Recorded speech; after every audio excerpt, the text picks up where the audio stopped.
혹시 여러분 매일 먹는 과일과 채소가 얼마나 깨끗한지 궁금하신 적 있나요? 특히 미국에서는 매년 더러운 농산물 12가지 일명 더티 더즌을 발표해서 큰 화제가 되고 있는데요. 2025년 미국 환경워킹그룹 EWG가 공개한 최신 리스트를 보면 정말 우리가 자주 먹는 과일과 채소들이 대거 포함되어 있습니다. 잔류 농약이 가장 많이 나온 12가지 농산물 순위부터 말씀드릴게요. 딸기, 시금치, 케일, 포도, 복숭아, 체리, 천도복숭아, 배, 사과, 블랙베리, 블루베리, 감자까지 이 품목에서는 샘플의 96%에서 농약이 검출됐고 시금치에서는 심지어 신경독성 살충제까지 나왔다는 소식 충격적이죠. 반면 농약이 거의 검출되지 않은 클린 15 리스트에는 파인애플, 아보카도, 양파, 수박, 바나나, 키위 같은 과일과 채소가 올랐습니다. 그럼 우리나라는 과연 안전한 걸까요? 식품의약품안전처 자료를 보면 우리나라는 농약 관리가 세계에서 가장 엄격한 수준입니다. 실제로 더티 더즌에 들어간 농산물 12가지를 모두 검색해보면 시금치를 제외하면 대부분 부적합 판정 사례가 거의 없습니다. 특히 우리나라의 사과, 배는 수확 전 한 달 동안 농약을 사용하지 않기 때문에 상대적으로 더 안전하다고 하네요. 2023년 기준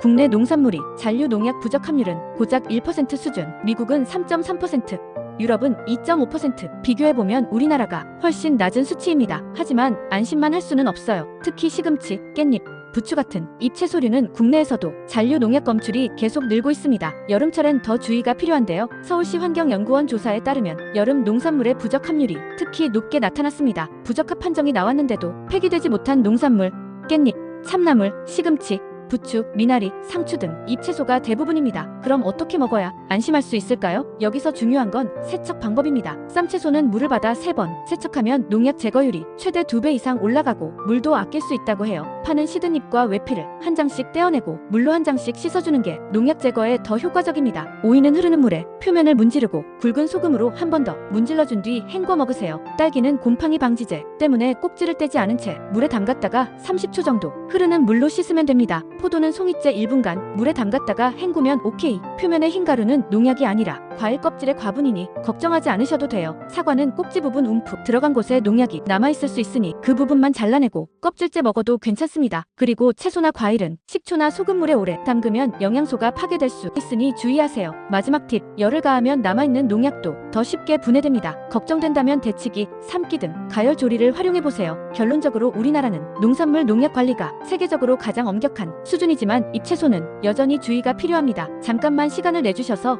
아래의 좋아요와 구독 부탁드립니다. 채널 운영에 큰 힘이 됩니다. 감사합니다. 철저하게 세척하고 여름철엔 더 신경 써서 안전하게 먹는 습관이 여러분의 건강을 지키는 최고의 방법입니다.